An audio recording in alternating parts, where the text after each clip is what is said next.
Hello friends, welcome to my channel. আমি Shampa lifestyle চ্যানেলের পক্ষ থেকে আজ আমি চলে এসেছি বরানগর নপাড়ার শরৎচন্দ্র ধর রোডের উদয়ন সংঘ ক্লাবে।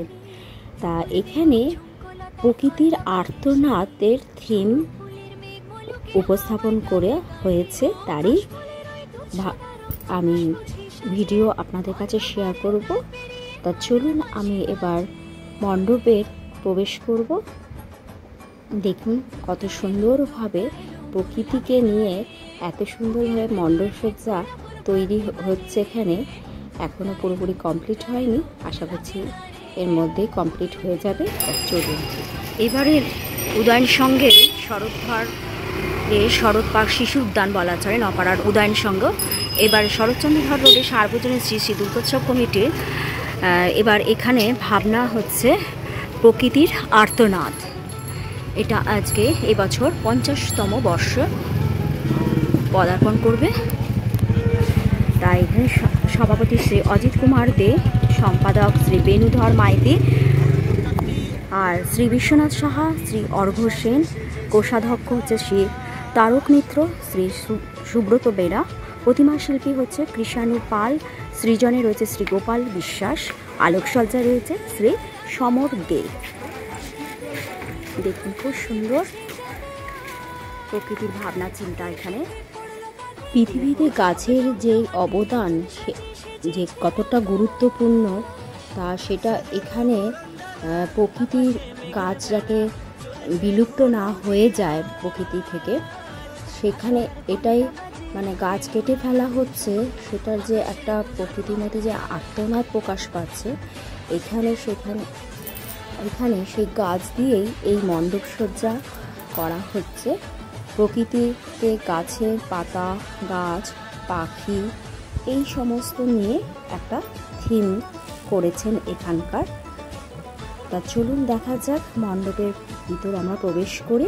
লেটস গো ফ্রেন্ডস, আপনাদের কাছে বিশেষ অনুরোধ, আপনারা ভিডিওটি সম্পূর্ণ দেখবেন, কেউ স্কিপ করে যাবেন না, তাহলে ভিডিওটি আপনারা মিস করবেন।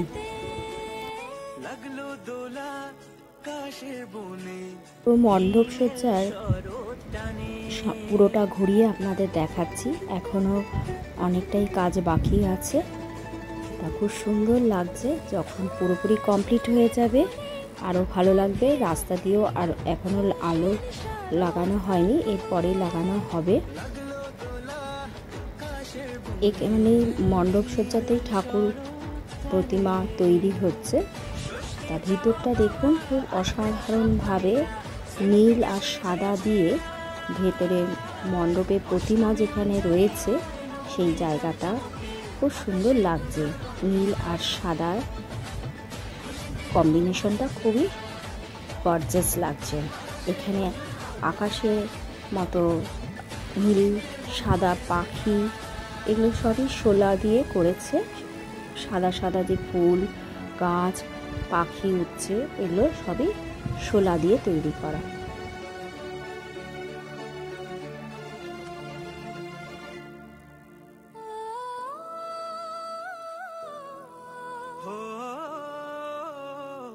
ভিডিওটি ভালো লাগলে অবশ্যই আপনারা লাইক, শেয়ার, কমেন্টস করবেন। কমেন্টস করে কমেন্ট বক্সে জানাবেন আপনাদের ভিডিওটি কেমন লাগলো।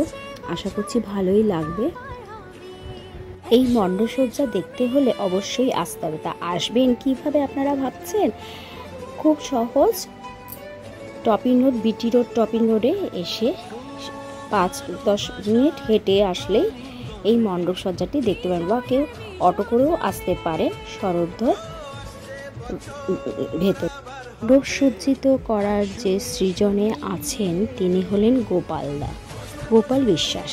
ইনি এখানে কি মেটেরিয়ালস দিয়ে কি দিয়ে এখানে মণ্ডপসজ্জা করা হয়েছে এবং কি ভিত্তিকে এটা পুজো মণ্ডপটাকে প্রকৃতির আর্তনাদ ভাবনা চিন্তায় গড়েও তোলা হচ্ছে, তারই বিশেষ বিবরণ তিনি দিচ্ছেন।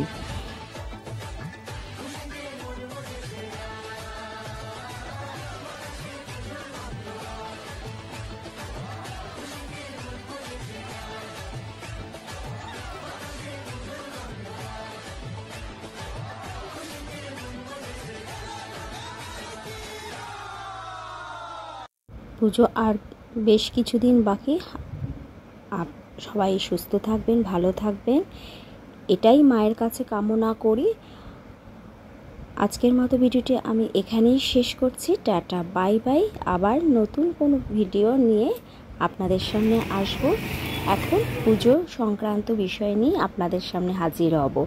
তা এর জন্য আপনাদেরকে একটু ওয়েট করতে হবে। নতুন নতুন পুজো মণ্ডপ দেখতে হলে আমার চ্যানেলটিকে অবশ্যই সাবস্ক্রাইব করতে হবে। চ্যানেল সাবস্ক্রাইব না করলে আপনারা বিশেষ বিশেষ যে পুজো মণ্ডপ আমি দেখালে আপনারা দেখতে পারবেন না।